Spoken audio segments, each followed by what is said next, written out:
kababayan ko, Pangulong Duterte umaten sa rally ng SMNI kagabi. Ang problema, mukha atang hindi ata napag-usapan yung patungkol kay Pastor Kibuloy.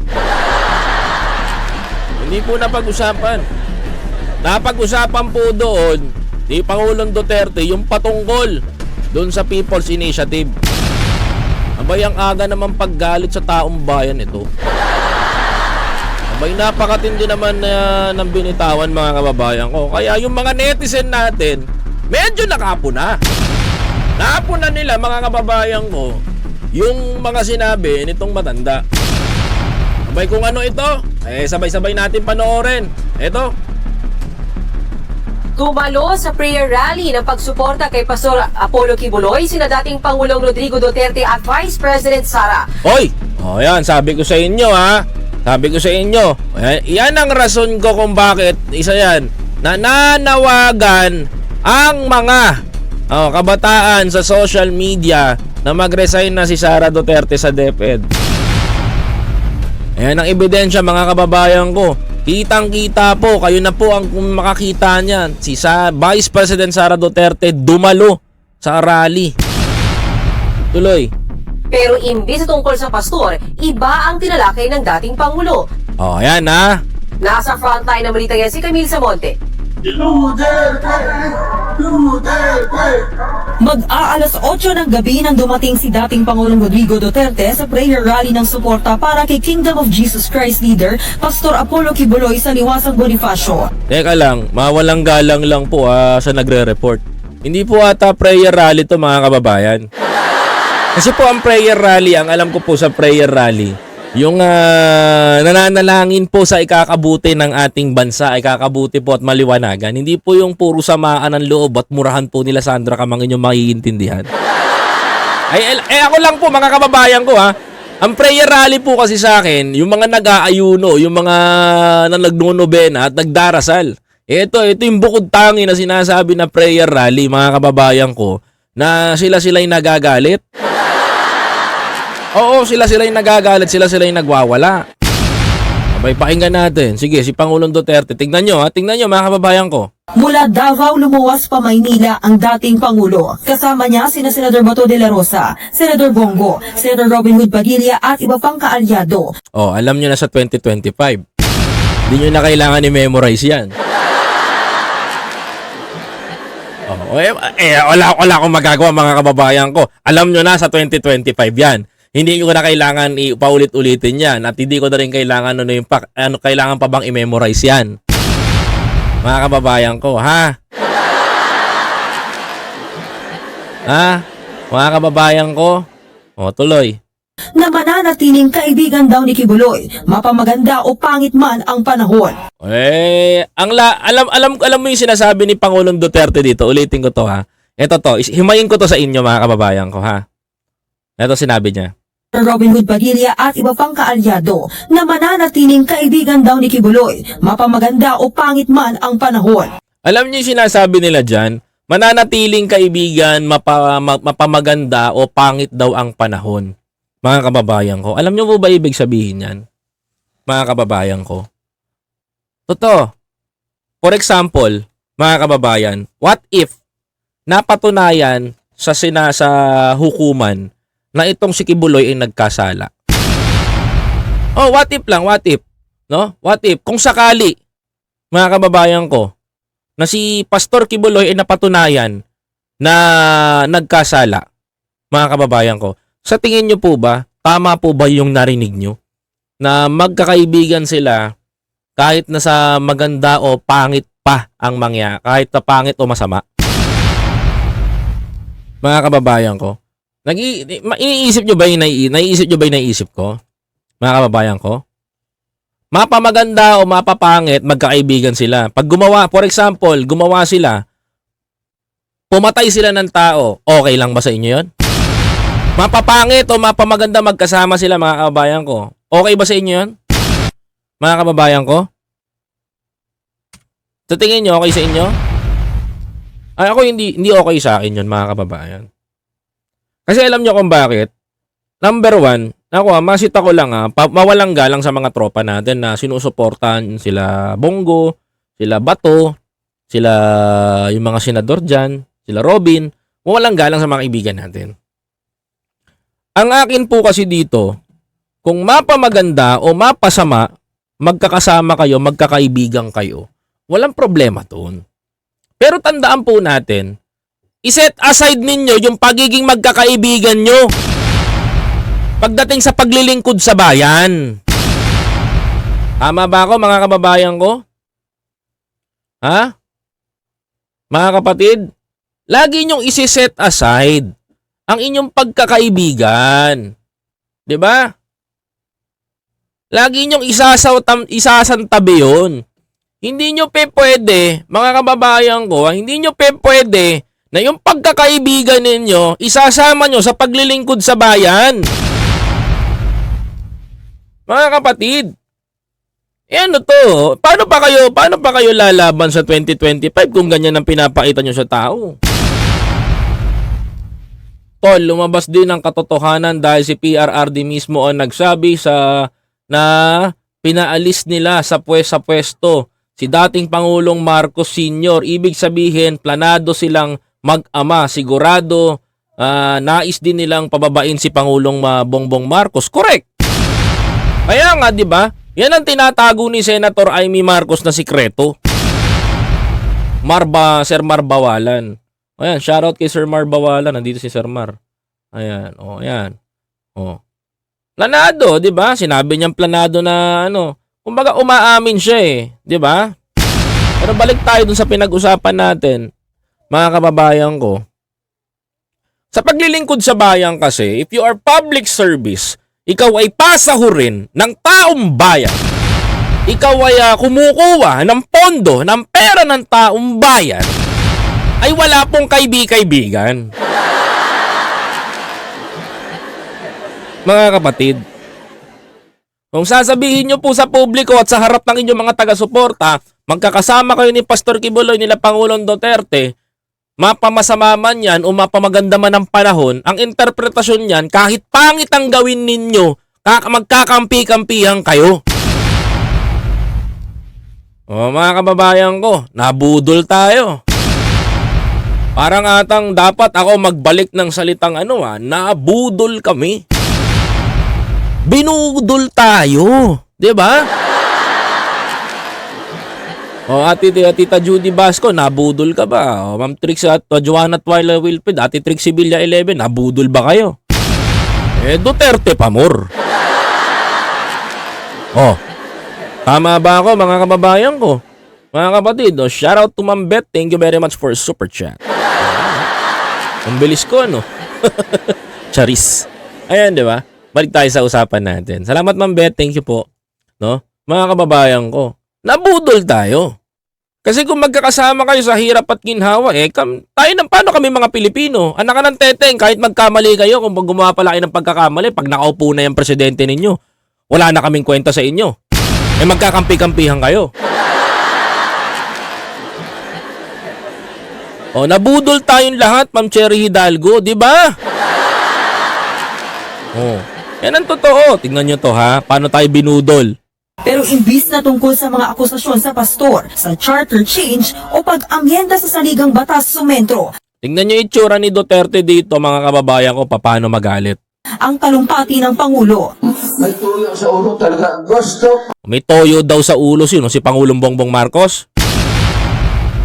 Ulitin ko Yan mo Sa charter change o pag-amyenda sa saligang batas sumentro, ang talumpati ng Pangulo. May tuyo sa ulo talaga. Gusto pahaba. Kita nyo, may toyo sa ulo. Yan, thank you very much, Sir Mar Bawalan, for super chat. Yan, si Mar TV Bawalan. Yan, yakapin nyo na si Kuya Mar, Mga kababayan ko, tingnan nyo. Binudol tayo nito noong 2016. Ngayon, magpapabudol pa ba kayo? Sinabihan pati dito, inamin niya doon na pinabagsak nila si Pangulong Marcos. Second, mga kababayan ko, mga kapatid, anong ginawa? Second. Anong ginawa nito? Sinabihan pang siraulo yung anak. Di ba? Kanino kumuha ng boto to? Senator Amy, nag-research ba kayo about sa pagkatao nito nung kinampanya noong 2016 to? Diba? Tuloy. Ay, sila lang naman yan yung gustong mapahabain ang termino nila. Inuulit ko sa inyo, Mr. Ex-President Duterte. Wala pong sinabi si Pangulong Bongbong Marcos na magkakaroon ng term extension. Ang gusto niya lang pong mangyari, nililiwanag ko po sa taong bayan, baka maniwala po sa inyo ha. Nililiwanag ko lang. Economical provision lang po ang meron tayo kasi yun lang ang malapit. Hanggang 2025 na maayos natin. Huwag niyo pong bulagin ang taong bayan na sasabihin niyo po na term extension ang inilalakad at iniraratsyada ni Pangulong Marcos. Ang sinasabi ni Pangulong Bongbong Marcos kaya niya kinampihan niyang People's Initiative, yung pagpapalit ng economical provision. Hindi po term extension. Mali na naman po kayo ng paliwanag, Mr. Ex-President. Abay, ganyan na lang po ba talaga tayo? O mga kababayan, like nyo naman yung live streaming natin, mga kababayan ko, di ba? Pa-like po ako ng ating live stream, mga kababayan ko. Okay? O, tuloy natin. Tama ako, di ba, na sinasabi ko sa inyo, mga kababayan ko? Saan kayo nakakita sa talumpati ni Pangulong Bongbong Marcos na nagsabi po si PBBM ng term extension? Ang sabi niya, sinusuportahan niya lamang ang People's Initiative dahil sa economical provision at mga kababayan ko para maiayos natin ang ating bukod doon ang ating education. Abay, hindi yata naiintindihan ng matanda ito, mga kababayan. Wag po natin bulagin ang taong bayan na sinasabi nyo na may pangapalaman sa loob yan. Isipin nyo, mga kababayan ko, pag nabuksan ang ating constitution at kunin natin yung libro ng economical provision natin, yun lang po ang gagalawin natin. Hindi pa po sinasabi na term na pahabain yung ganito, pahabain yung ganyan, pahabain yung mga termino nila. Wala po pong ganun, mga kababayan ko. Bakit? Hindi po madaling magrebisa ng isang konstitusyon. It takes years, mga kababayan ko, bago natin mapatupad yan, mga kapatid. Di ba? Mali-mali po kayo na explanation, Mr. Ex-President. Di ba? Akala nyo po ba, mga kababayan ko, pag binuksan natin yung konstitusyon, papalitan natin kagad yung ating konstitusyon? Magkakaroon pa po ng pagdinig at pagdebate bawat bawat pahina niyan. Huwag nyo pong sabihin na papalitan yung constitution, magkakaroon ng ganito. That's not true, mga kababayan ko. Diba? Hindi po totoo yun. Tingnan nyo itsura niya habang nambubudol to. Wag na wag ninyong pumayag na mangyari. Ang gusto nila, presidential Republican type of government. Hindi raw dapat pumayag ang sambayan ng Pilipino. Tingnan nyo, mga kababayan ko, Gina-G to eh. Sila lang naman yan yung gustong mapahabain ang termino nila. Wag na wag. Ayan, galit na galit siya, di ba? Wag na wag na wag! Awa! Di ba? Alam mo, minsan yung mga ganyan tao, pag nakikita nyo, very agitative eh. Pag nakita mo si Duterte, mawawala ka sa sarili mo eh, kasi andun ka pa sa andun ka pa sa criteria na humahanga ka sa kanya because he is ex-president of the Republic of the Philippines. Of course, masasyak ka pa. Yung mga hindi nakakita sa kanya, yun yung mga tuwang-tuwa sa kanya. But suddenly, para sa amin, mga kababayan ko, hindi naman sa araw-araw namin siya nakikita. Pero para sa akin, mga kababayan ko, yung ginagawa niyang ganyan, yung mga tirada niya, tira-pasok niyang ganyan, mga kababayan ko, hindi po maganda para sa akin. Nakakairita po, nakakasakit po ng tenga, sakit po sa ulo. Di ba? Mga kababayan ko, imagine ninyo. Isipin po ng taong bayan ito, mga kababayan ko. Kung ganyan po sinasaksak niya sa utak ninyo, di pa po ba kayo madadala? Ako nadala na ako eh. Because nasubaybayan ko si Duterte way back 2016. Ano, kampanya, gusto niya ng federalism. Totoo mga kababayan ko, gusto niya ng federalism. Mas malala pa po sa People's Initiative. Mga kababayan ko, mas malala pa po sa PI yung kanyang gustong mangyari. Federal form of government. Yung sinasabi niyang presidential type na federal form of government, mga kababayan ko, na mayroon pong prime minister, gusto niya rin po yung mangyari nung time niya. Sinusulong nilang dalawa ni Alvarez yan, mga kababayan. Di ba? Tapos sasabihin niya, lahat ng mga nauupo sa Malacanang ang inaatupag pagpapahaba ng termino. Aba mga kababayan ko, bakit? Ikaw nga Diba? Ikaw nga, sa sarili mo, tinangka mo na magpahaba ng termino. O paano ko nasabi mga kababayan ko, nagtangka to na magpahaba ng termino niya? Diba po mga kababayan ko, kung babalikan po natin, yung mga sinabi po ni Pangulong Duterte noon, pabor siya sa federal form of government. Pabor siya, yan daw ang maganda, ito daw ang maganda mga kababayan ko. Ito daw ang solusyon sa kahirapan ng Pilipinas. Anak ka ng teteng, tatakbo lang yung anak mo sa 2028, ayaw mo na? Aminin natin sa hindi, wag natin budulin yung mga taong bayan. Because Duterte is preparing. Duterte is preparing for Sara Duterte sa 2028. Ayaw niyang maitsipwera ang anak niya at mawalan ng pwesto sa pagkapangulo sa 2028. Di ba? Mga kababayan? Yan ang totoo doon. Kaya po yung pinipilit niya, wag na wag! Wag! Di ba? Na pinipilit niya talaga. Sa uli, tingnan nyo, mas angat ang poll ng 2028 si Isko at Tulfo paktay kay Juan de la Cruz.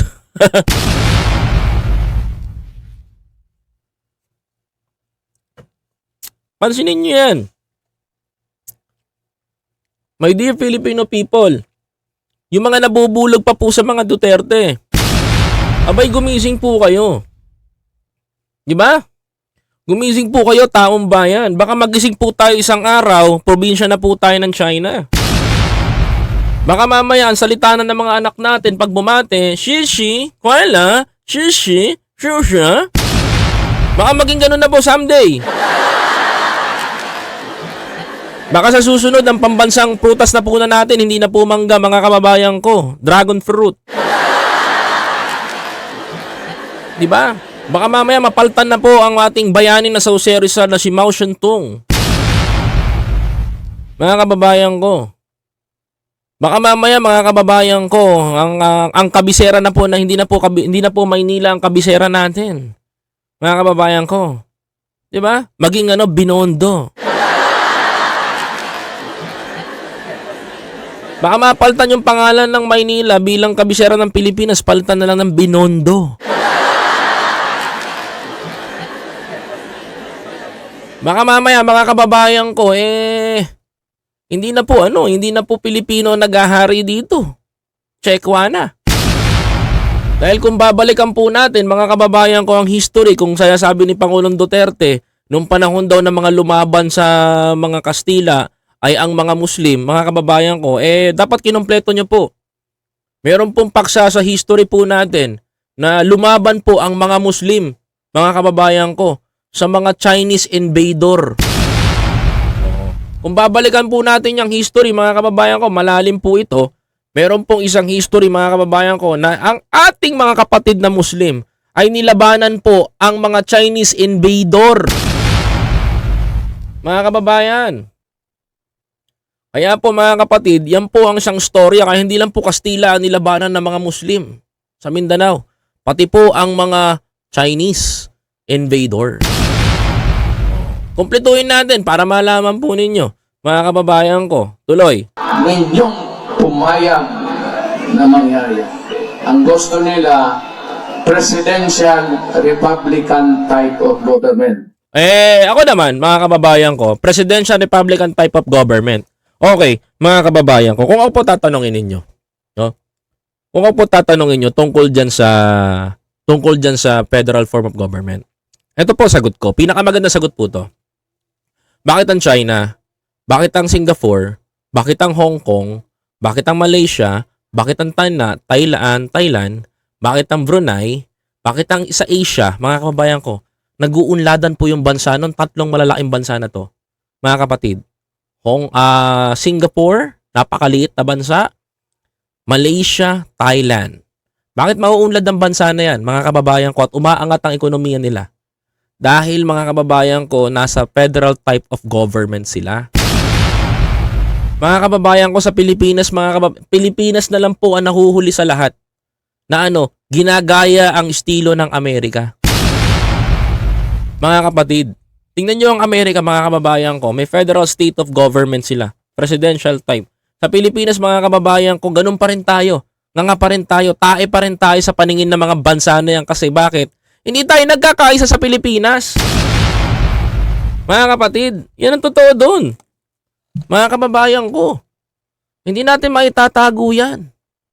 Mga kababayan, tingnan nyo to. Hindi raw dapat pumayag ang sambayan ng Pilipino sa Chacha. Nasa prayer rally rin ang anak ng Kita ninyo? Duterte pa more. Ayan sa mga nagsasabi, mga kababayan ko, na si Vice President Sara Duterte daw hindi daw pumunta doon, chismis lang daw.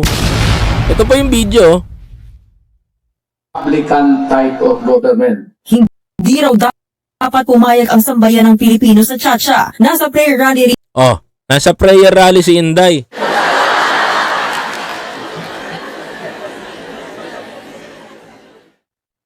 Ito ang tanong, mga kababayan ko. Bakit dumalo si Inday Sara dyan? Mga kababayan. Anong pinakamasarap na tanong, mga kababayan ko, at gusto ko ng manamnam na sagot ninyo, mga kapatid. Pag-uusapan talaga natin yan, mga kababayan ko.